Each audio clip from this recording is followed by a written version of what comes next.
दोस्तों, जीवन में कई बार बहुत सारे लोग जल्दबाजी में बगैर सोचे समझे कुछ ऐसे फैसले ले लेते हैं जिसका पछतावा उन्हें पूरी जिंदगी होता है। बगैर सोचे समझे जल्दबाजी में लिए गए फैसलों से कई बार बड़े बड़े नुकसान लोगों को उठाने पड़ते हैं। एक कहानी के माध्यम से आपको मैं ये समझाने की कोशिश करूंगा।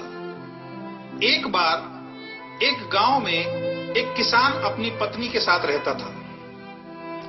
वैसे तो उनके पास सब कुछ था, लेकिन सिर्फ एक बात की कमी थी, उनके कोई संतान नहीं थी और इस बात का दुख उन दोनों को हमेशा रहता था।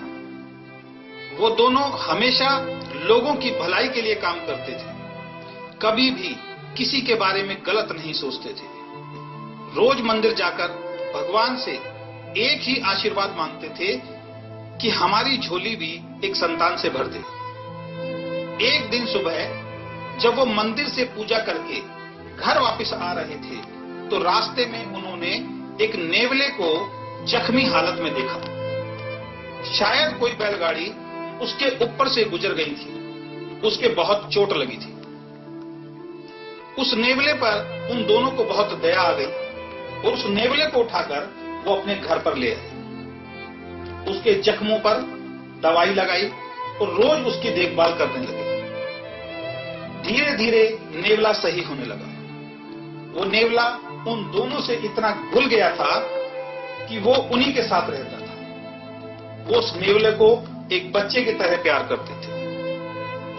कुछ महीनों के बाद किसान को पता लगा कि उसकी पत्नी गर्भवती हो गई है।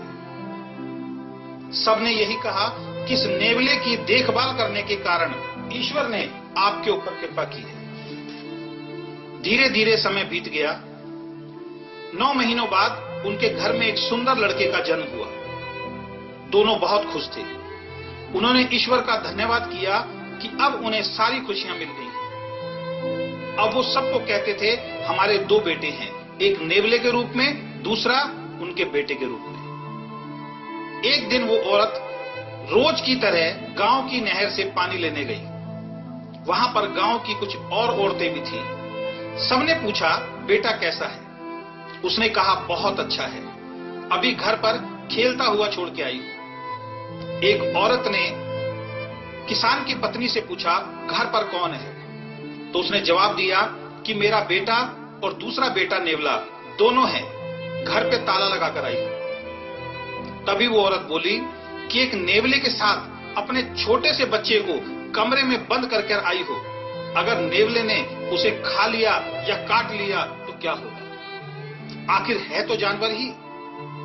साथ ही 2-3 औरतों ने भी उसकी बातों का समर्थन कर दिया। किसान की पत्नी को उनकी बातों में दम लगा। वो फटाफट अपना मटका भरकर घर की तरफ भागी। सारे रास्ते उसके मन में गलत गलत ख्याल आते रहे। घर पहुंचकर जैसे ही उसने दरवाजा खोला, सामने का मंजर देखकर उसके होश उड़ गए। नेवला उसके पैरों में उछल कूद कर रहा था, जैसे वो रोज करता था जब वो बाहर से आती थी खुशी के कारण। लेकिन आज तो नेवले का सारा मुंह खून से सना हुआ था। इसका मतलब गांव की औरतों ने ठीक कहा था, जानवर आखिर जानवर होता है। इसने मेरे बेटे को खा लिया। ये बात उससे सहन नहीं हुई और गुस्से में उसने पानी से भरा घड़ा उस नेवले के ऊपर फेंक कर मारा और भागी भागी कमरे के अंदर अपने बेटे के पास पहुंची।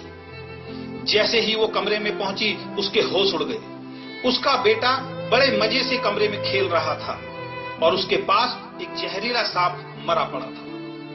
इसका मतलब वो जहरीला सांप उसके लड़के को डसने के लिए बढ़ रहा था। तब नेवले ने सांप को मारकर उसके बेटे की जान बचाई थी। उसके पैरों के नीचे से जमीन खिसक गई।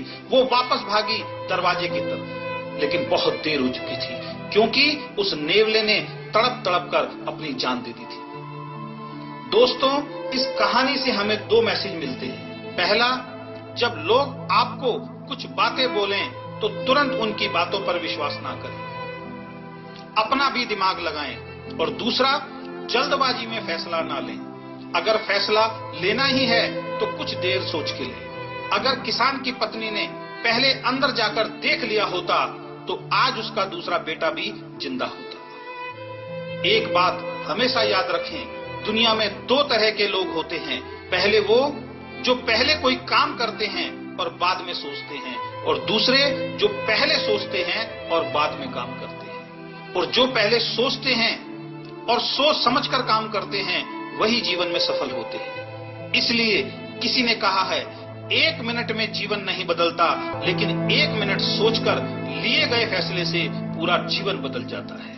तो मेरी आप सभी लोगों से यही रिक्वेस्ट है, जीवन में कभी भी कुछ निर्णय लेना पड़े, कुछ फैसला लेना पड़े, तो बहुत आराम से सोच समझने के बाद ही उस काम के लिए फैसला करें। धन्यवाद।